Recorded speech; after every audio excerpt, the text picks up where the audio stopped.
Now, picture yourself bound by an invisible rope.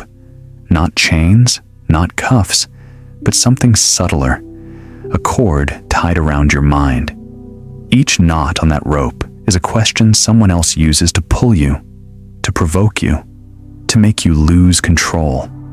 Maybe you've lived this, a late-night argument with your partner where anger takes over, words fly sharper than you meant, and hours later, you're still staring at the ceiling, replaying the moment, wishing you could pull the words back. Or a meeting at work, where a single sharp question makes you doubt your own memory, your own truth, until you start to bend under the weight of someone else's version of reality. It feels as if an unseen hand is tugging at the strings, guiding you down a path you never chose. Today, we're going to expose the 5 most dangerous questions liars use to manipulate you, and learn how Stoicism teaches you to cut each knot and reclaim your freedom.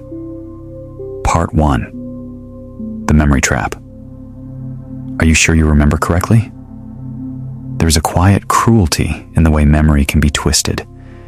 You might think your mind is a vault, a clear record of what you've lived, what you've seen, what you've felt. But the Stoics remind us of a harder truth. Impressions are not reality. Epictetus said it plainly. You do not suffer from the thing itself, but from the judgment you attach to it. Memory, shaped by judgment, is fragile. It can be bent, questioned, undermined. And when someone whispers into that fragility, "Are you sure you remember correctly?" doubt creeps in like smoke filling a room. Think about the last time someone challenged your memory in the heat of conflict. Maybe it was a spouse, maybe a friend, maybe even a boss. They didn't shout. They didn't insult. Instead, they calmly leaned back and asked, "Are you sure? Are you certain that's what happened?" It's disarming, almost polite, but slowly the ground shifts. You begin to replay the moment, searching for certainty that isn't there, because memory isn't a perfect mirror. Each replay blurs the edges. What was once clear becomes uncertain, and that uncertainty begins to eat away at your confidence. Psychologists call this the false memory effect. Studies show that people can be led to believe they saw things they never saw, did things they never did, felt emotions that never belonged to them. With repeated suggestion, the mind can be convinced of a reality that never happened. This is the essence of manipulation, not brute force, but the subtle bending of your inner compass until you no longer trust where it points. A liar does not need to prove you wrong. They only need to make you doubt that you're right. Consider an everyday scene. A wife remembers a heated conversation where her husband raised his voice and dismissed her feelings. The next day, when she brings it up, he tilts his head and says softly, "Are you sure you remember that correctly? I don't think I raised my voice. Maybe you were just feeling sensitive." At first, she resists, but after hearing this pattern again and again, she begins to second-guess not only her memory, but her emotions. Did it really happen the way she felt, or is she misremembering? Slowly, the knot tightens. Her reality is no longer her own. It's reshaped by his question. The Stoics would call this a theft of your reason, the very faculty that makes you free. Epictetus taught that the mind must guard against impressions, testing each one before giving consent. The moment you surrender to another's twisting of your memory, you surrender the throne of your own judgment. And without that throne, you are ruled, not ruling. Maria Ressa, the Nobel Prize-winning journalist from the Philippines, faced this on the global stage. Accused, interrogated, and bombarded with challenges to her reporting, she was repeatedly asked, "Are you sure your facts are correct? Are you certain your data isn't misleading?" The tactic was always the same: chip away at her confidence until she faltered. But she didn't. She anchored herself not in emotion, but in verifiable fact. She carried documentation, evidence, timestamps. And more importantly, she refused to internalize the gaslighting. She didn't fight fire with fire. She simply held up the truth like a steady torch. That calm resistance, rooted in clarity, is profoundly Stoic. Now bring this back to your life.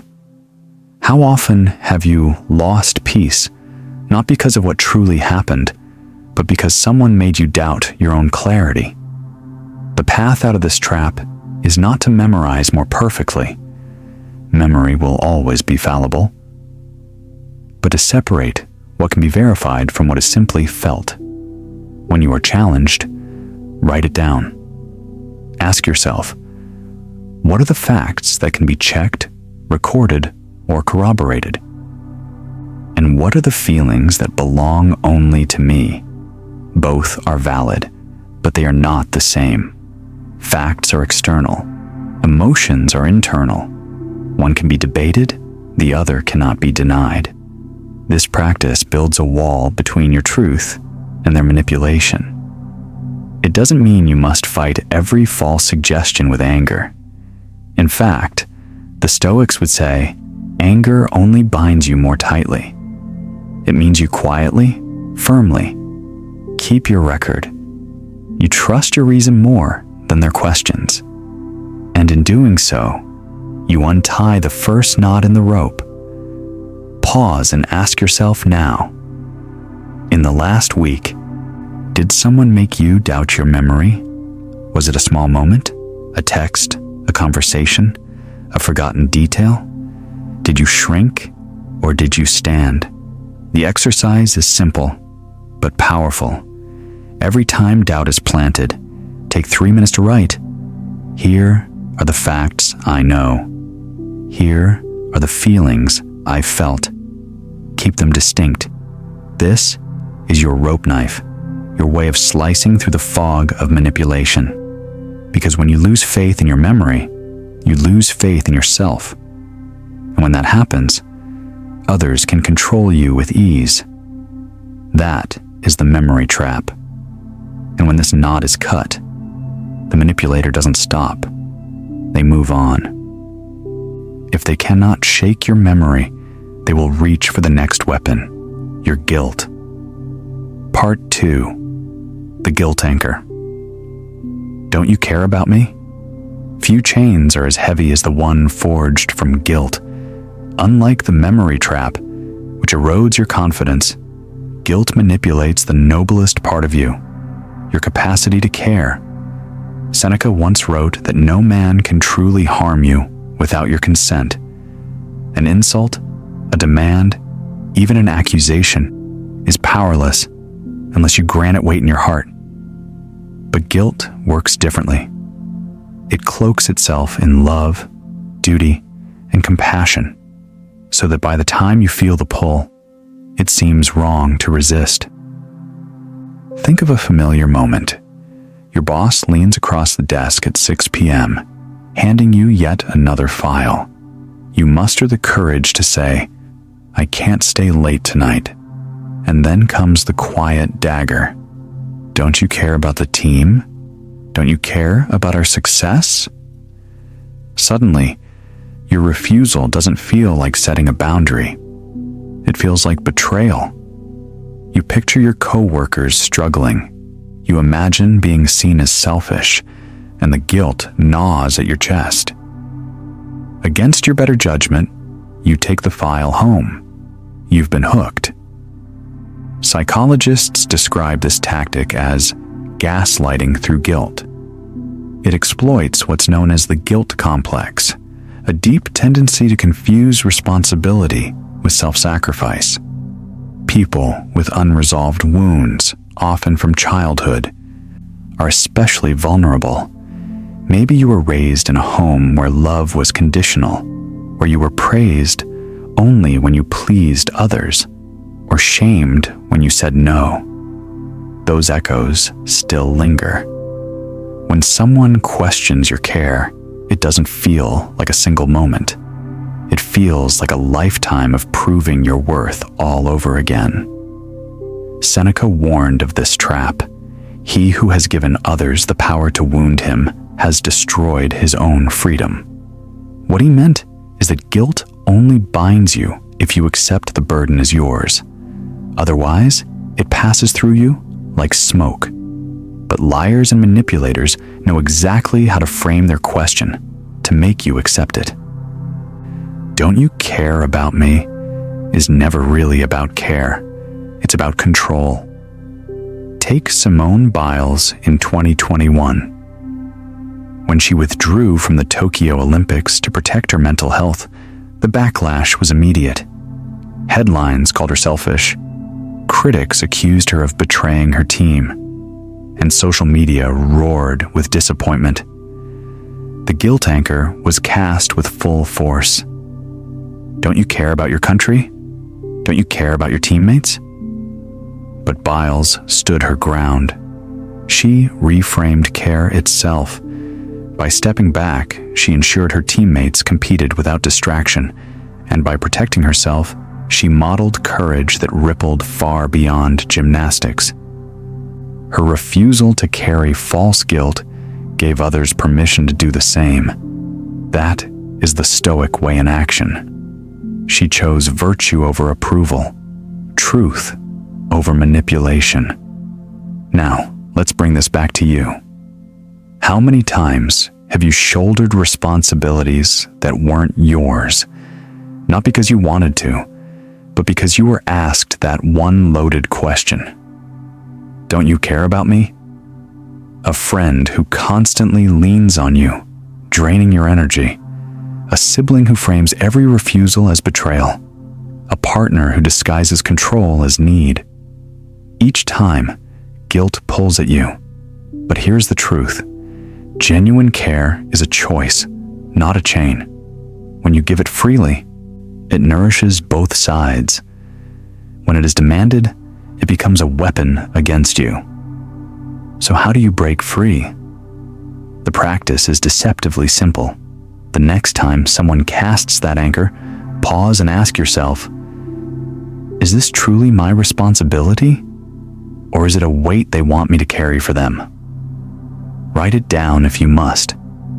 Distinguish between what is within your control and what is not. If the burden doesn't belong to you, let it go.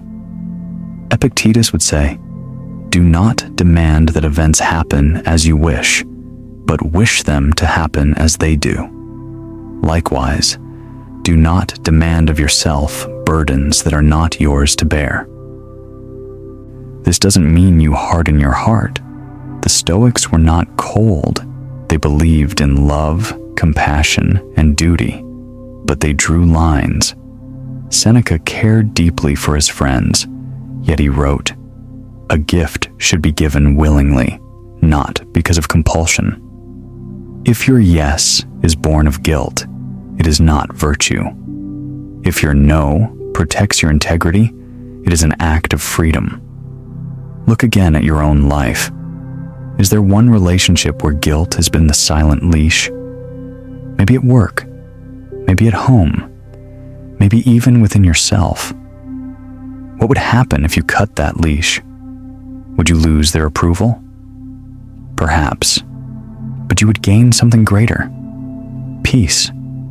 And as the Stoics remind us, peace of mind is the only wealth that cannot be stolen. When guilt loses its grip, manipulators grow restless. They cannot tug you with shame, so they reach for another knot in the rope. If they cannot bind you with "don't you care," they will threaten you with loss. That's when the scarcity snare appears, dressed as urgency, whispering, "Act now, or regret forever." Part 3. The scarcity snare. If you don't act now, you'll regret it. Scarcity is one of the oldest tricks in the book, and yet it still works on almost everyone. The fear of missing out. The whisper that something is rare, urgent, or once in a lifetime has the power to cloud reason and drive impulsive choices. Marcus Aurelius warned against this illusion in his Meditations, reminding himself that many things that seem urgent are not truly important. His words carry the weight of timeless wisdom. What rushes you often rules you. To see why scarcity runs so deep, imagine the world of your ancestors. Food was uncertain, water could vanish overnight, and hesitation often meant starvation. When a berry bush was full, or when a herd passed by, you didn't wait to reflect, you acted. This survival instinct, once essential, is still wired into your brain. And today, clever marketers and manipulators hack that wiring. The flashing countdown timer, the salesman's warning that stock is almost gone, or a partner's ultimatum, all exploit the same ancient impulse. If I don't grab this now, I'll lose it forever. Think about the last time you saw a website shouting, "Only 10 minutes left to claim this deal."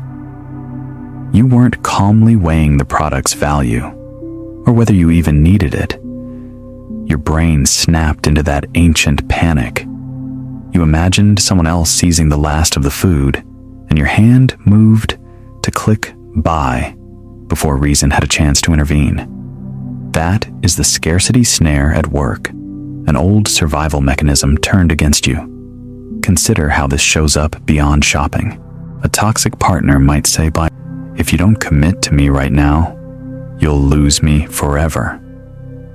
A manipulative employer might dangle a promotion with a thinly veiled threat. "This chance won't come again." Politicians, advertisers, even friends may cloak pressure in the language of urgency. "If you don't show up now, you'll regret it." The truth is, the less time you're given to reflect, the more likely someone is trying to control you. Warren Buffett, one of the most successful investors of all time, is famous for ignoring the scarcity snare. While markets rise and fall, while the world shouts about once-in-a-lifetime chances, Buffett repeats the same refrain. Opportunities are like buses. There's always another one coming. He knows that real opportunities don't evaporate under the light of patience. What disappears when you pause is not opportunity, it is illusion. Now apply this to your own life. Maybe you felt pressured in a relationship. If you don't say yes now, we have no future. Or in your career, this job offer will vanish if you don't decide today. These ultimatums are rarely genuine. They are tactics. Life is not so fragile that one moment defines your fate. What Stoicism teaches you is this: no opportunity that aligns with virtue and reason will demand you abandon peace of mind to seize it. Seneca once wrote that, "Life is long if you know how to use it." The manipulator wants you to believe life is short, choices are scarce, and hesitation is death. But the truth is the opposite. Life feels short only when you waste it in panic. It expands when you reclaim the right to slow down, to examine, to act from clarity. Look back at your own choices. When was the last time you acted from pressure rather than reason? Did that decision serve you, or did it serve someone else's urgency? The moment you recognize this pattern, you see the scarcity snare for what it is, an echo of ancient survival that no longer rules you. And yet, manipulators rarely stop there. When urgency fails, they reach for something sharper, a question that isolates you, that makes you doubt yourself because you stand alone. That is the isolation knot, and it is the next trap you must learn to untie. Part 4. The isolation. Question: why are you the only one who thinks this? There's a moment you've probably lived through. You're in a meeting, the discussion is going in one direction, and you feel in your gut that something is wrong. You raise your hand, speak your objection, and suddenly, the room falls quiet. Then comes the dagger. Why are you the only one who thinks this? The implication is sharp and humiliating. If no one else agrees, you must be wrong. That is the isolation trap, and it is one of the most powerful tools of manipulation. This trap is not the same as guilt. With guilt, you are bound to the weight of one person's demand for your loyalty or sacrifice. With isolation, the rope is tied by the crowd. It is not about betraying one individual. It is about being cast out of the group entirely. One is personal, the other collective, but both can enslave you if you surrender your reason. Epictetus warned about this exact pressure when he wrote that truth is not determined by majority opinion, but by reason. For the Stoics, virtue and wisdom stand alone, even if the whole crowd mocks you. To live well, you must be willing to walk as a minority of one, guided not by popularity, but by principle. Yet in practice, this is brutally difficult. Human beings are social animals. From childhood, survival meant belonging. The fear of exclusion, of standing apart from the tribe, still pulses in your nervous system like an ancient alarm bell. Psychologists call this the force of group pressure. In famous experiments, people were asked to judge the length of a line. The task was obvious. Anyone could see the answer. But when every other person in the group deliberately gave the wrong answer, most participants caved and agreed with the group, even against the evidence of their own eyes. The fear of being the odd one out was stronger than the instinct to trust their own perception. Now think about how this plays out in daily life. How many times have you gone along with an idea you didn't believe in? A reckless business decision, a toxic tradition, a cruel joke, just to avoid being singled out? Consider a simple example. A company proposes cutting corners in a way that could endanger clients. You're the only one raising concerns. The rest of the team sits silent, either complicit or afraid. Then the leader turns to you. Why are you the only one who thinks this? In that moment, the goal is not to debate facts. The goal is to make you feel small, abnormal, and alone, so you abandon your reason to rejoin the group.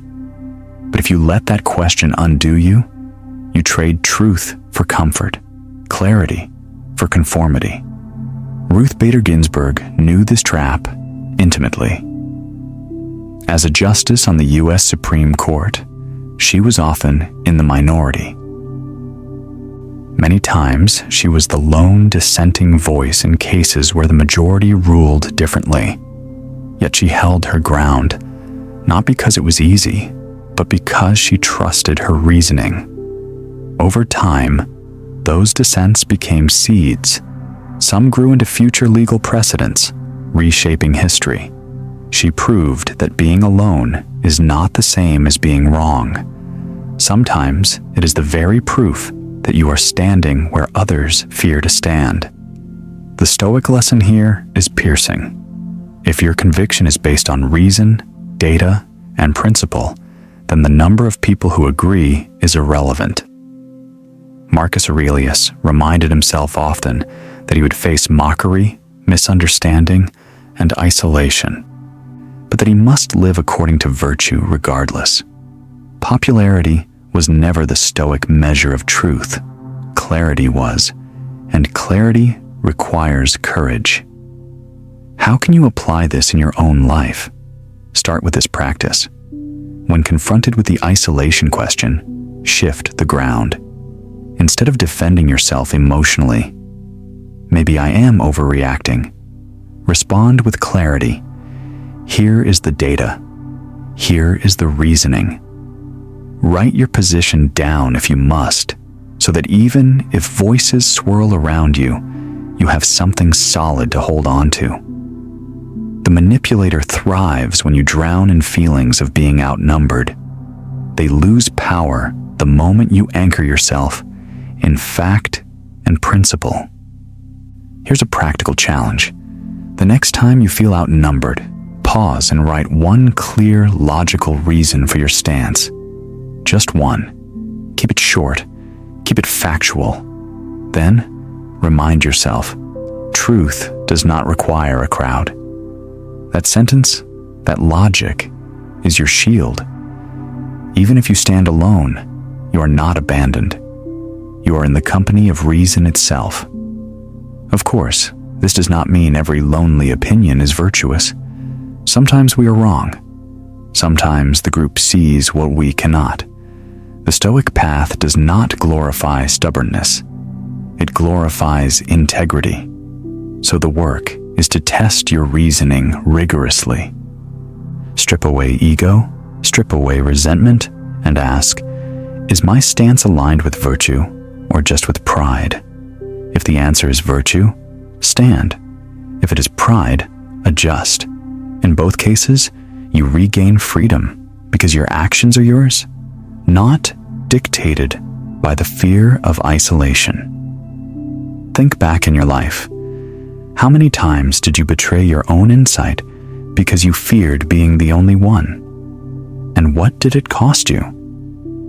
The shame of being excluded stings for a moment. The regret of betraying yourself lingers for years. Better to endure the brief discomfort of being mocked than to carry the heavy silence of knowing you looked away from truth. This is how you cut through the isolation trap. Not by shouting louder than the crowd, not by needing validation, but by quietly, firmly holding the line of reason. When you do, the manipulator's rope phrase, they cannot shame you with, "Why are you the only one?" Because you now know the answer. Because truth does not need a chorus to be real. And yet, manipulators are relentless. When memory traps, guilt anchors, scarcity snares, and isolation questions fail, they reach for their final knot. This is the most personal, the most invasive. They do not question your facts, or your loyalty, or your urgency. They question you. They twist your very identity, making you wonder whether you are who you claim to be. That is the identity trap, and it is the last knot you must learn to cut. Part 5.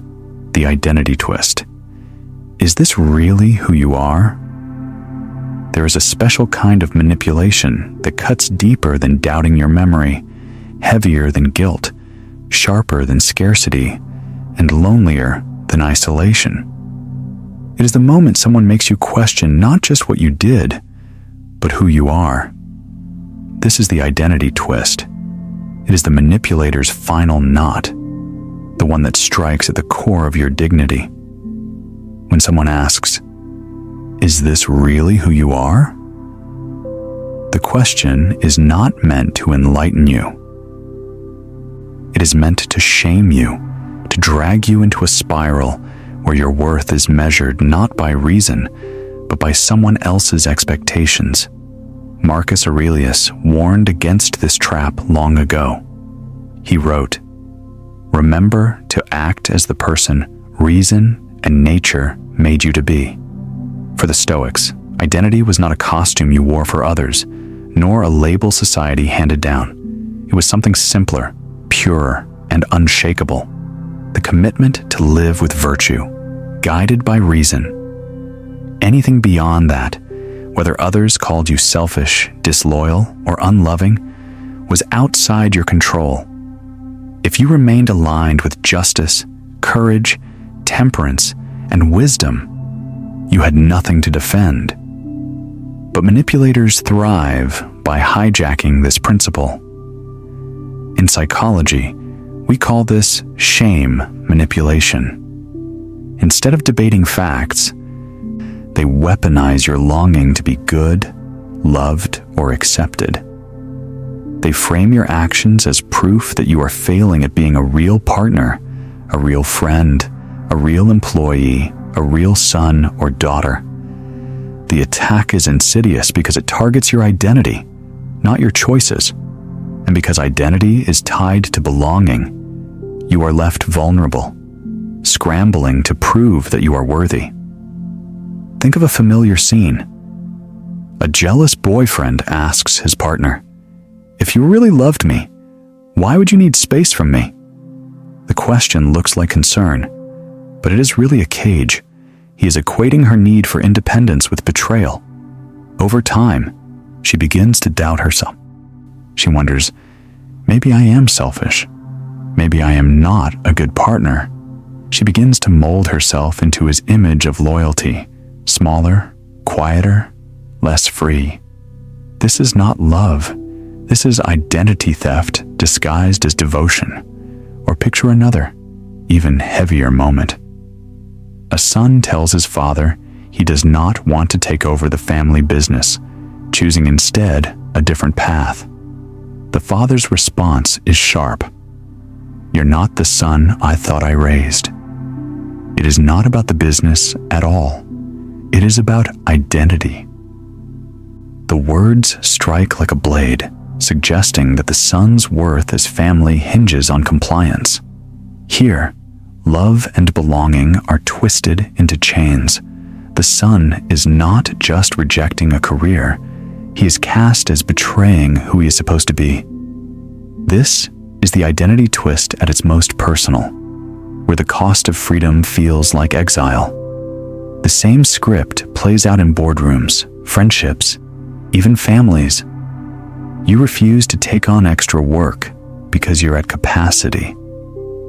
A colleague says, "I thought you were a team player. Is this who you really are?" Or you decline a family obligation because you're exhausted.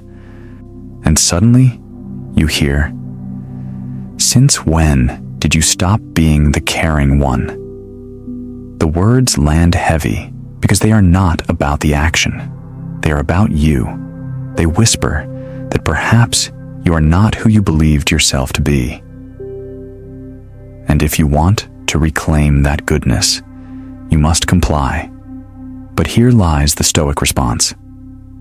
When identity is twisted, return to virtue as your compass.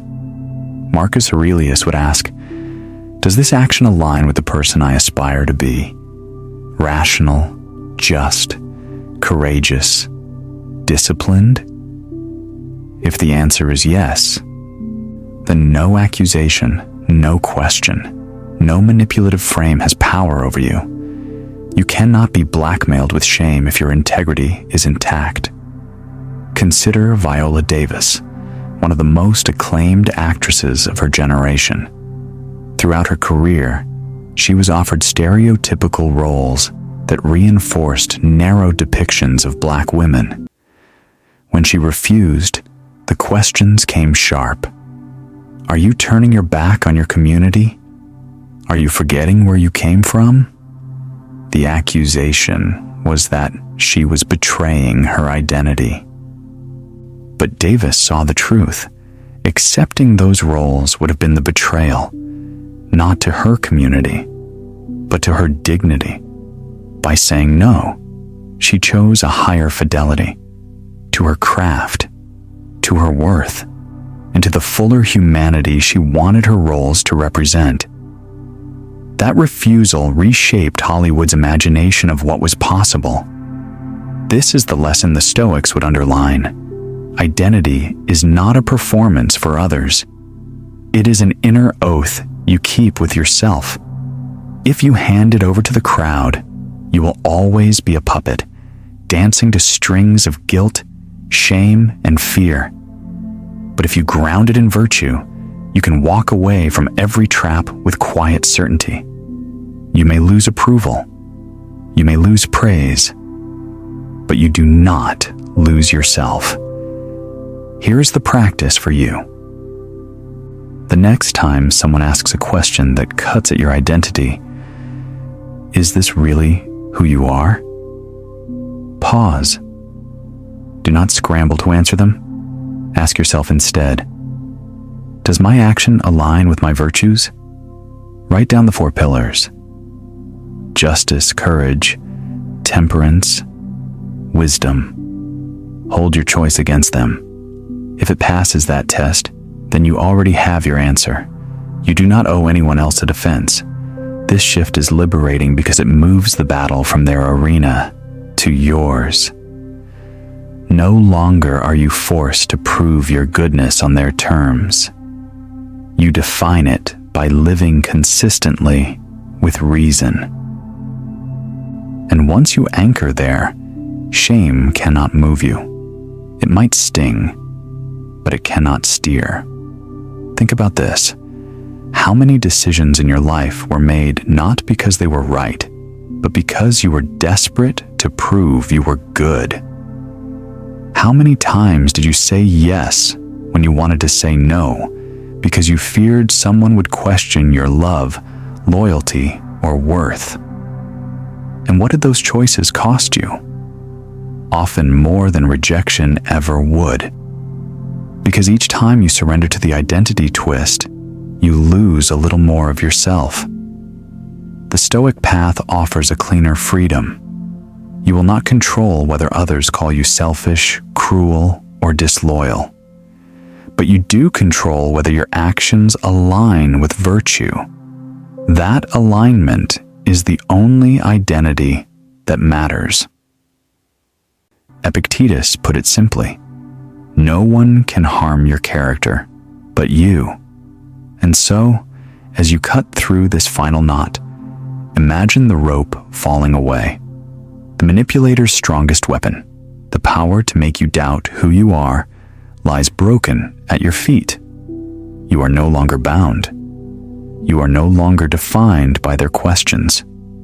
You stand free, carrying not their judgment, but your reason. When you understand this, you begin to see the whole rope differently. Every knot, memory, guilt, scarcity, isolation, identity, was only ever as strong as your consent. Each time you cut one, you reclaim another piece of yourself. And when the rope finally falls, you realize what Epictetus meant. Freedom is not granted by others. It is seized the moment you refuse to be mastered. Cutting the rope. The 5 questions we have walked through are not just clever tricks. They are knots tied along a rope, each one designed to pull you tighter into someone else's control. First, your memory is attacked. Are you sure you remember correctly? Doubt seeps in, and suddenly you no longer trust your own mind. Then guilt is twisted around you. Don't you care about me? Until love and duty become chains instead of gifts. Scarcity rushes you. If you don't act now, you'll regret it. So you move without thinking, trapped by fear of missing out. If that fails, isolation cuts deeper. Why are you the only one who thinks this? And the fear of standing alone weakens your resolve. And finally, the cruelest knot. Is this really who you are? A question meant to twist your very identity until you hand your worth to another. But the Stoics remind you, no rope can bind a free mind. Seneca said, "A man who is free in his mind cannot be enslaved." Freedom does not come from others. It begins when you decide not to surrender your reason, your peace, your inner strength. Picture the rope again. It feels heavy, tight, suffocating, yet in your hands is a blade. The Stoic blade of reason and virtue. You cut through memory by holding to evidence and truth. You cut through guilt by remembering that care without boundaries destroys both self and other. You cut through scarcity by waiting, by choosing patience over panic. You cut through isolation by standing firm in logic, even when alone. And you cut through identity traps by asking only one question: does this action align with my virtue? If yes, then nothing else matters. When you cut each knot, the rope falls. The manipulator may still shout, still throw questions, but their power ends where your clarity begins. This is Stoic freedom, not indifference, but mastery. Not silence out of fear, but silence rooted in strength. And here's the truth you cannot escape. One day, your rope will cut itself, because life will end. The question is, will you cut it before then and live free, or wait until death cuts it for you? Memento mori. Remember that your time is finite, and every day you remain bound is a day you do not get back. If you do not cut the rope, you will spend your life entangled in it, repeating the same regrets. But if you choose to cut it today, you step into a life where no one controls your peace but you. That is the path of Stoicism. That is the path to freedom. And if this message struck a chord with you, share it, leave a comment, and subscribe. Not just to this channel, but to the daily practice of living free.